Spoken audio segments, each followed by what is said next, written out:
আসসালামু আলাইকুম শেখ। ওয়ালাইকুম আসসালাম ওয়া রাহমাতুল্লাহি ওয়া বারাকাতুহু। কেমন আছেন শেখ? জি আলহামদুলিল্লাহ। আজাদ ভাই কোত্থেকে? আলহামদুলিল্লাহ, আমি পেনসিলভেনিয়া থেকে বলছি, পেনসিলভেনিয়ার আপার ডার্বি থেকে। মাশাআল্লাহ প্রথমে মাশাআল্লাহ। আল্লাহর কাছে শুকরিয়া আদায় করছিলাম, আপনার শুকরিয়া যে আপনার সাথে আমি আজকে কথা বলতে পারতেছি। জাযাকাল্লাহ খাইর। জাযাকাল্লাহ। আলহামদুলিল্লাহ। দোয়া করুন। আল্লাহ আপনার উপর রহমত বর্ষিত করুন, আপনি আরো আমিন। খেদমত করতে পারেন। শেখ, আমার একটা প্রশ্ন ছিল শেখ। সেই প্রশ্নটি হচ্ছে, বাড়ির অনেকেই বলে যে বাড়ির কাছে যদি মসজিদ থাকে শেখ, সেই মসজিদে নাকি নামাজ পড়তেই হবে, ওই মসজিদকে উপেক্ষা করে যে দূরের মসজিদে নাকি যাওয়াটা ঠিক না, বা মসজিদের হক আছে আর মসজিদ অভিযোগ করতে পারে, এরকম কথাবার্তা বলে।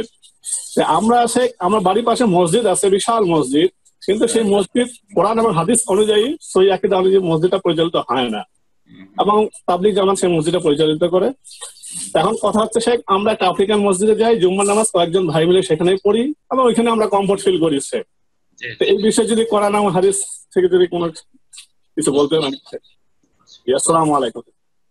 দেখেন, মসজিদ আবাদ করা মুসলিমদের উপর ফরজ।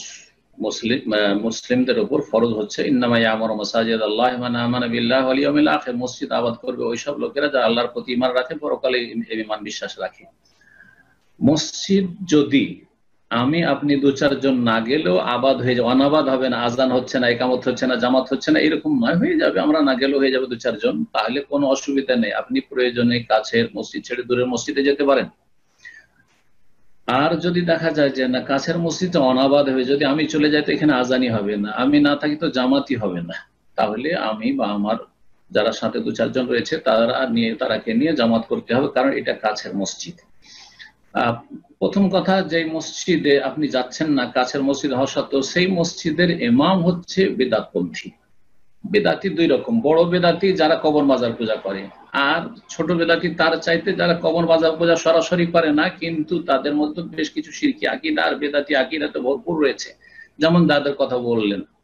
তাহলে এই ক্ষেত্রে মনে রাখবেন, উলামায়ে কেরামরা একমত যে বেদাতির পিছনে, যদিও বেদাতি মানে ইসলামের গণ্ডিতে থাকা বেদাতি, বড় শিরককারী বেদাতি নয়, কবর মাজার পূজারী নয়, তারপরও তাদের পিছনে সালাত আদায় করা মাকরুহ, অপছন্দনীয়, অপ্রীতিকর।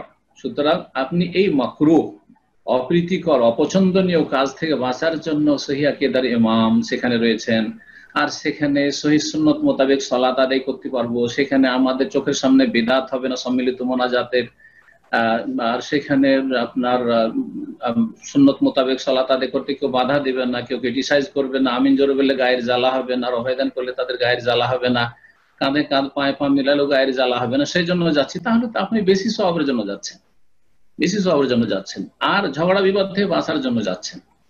তো আশা করি বিষয়টা বুঝতে পেরেছেন। যদি আপনার এই সৎ উদ্দেশ্য থাকে যে আমি সুন্নাহ ভিত্তিক সালাত আদায় করার জন্য দূরের মসজিদে যাচ্ছি, তাহলে কোনো অসুবিধা নেই।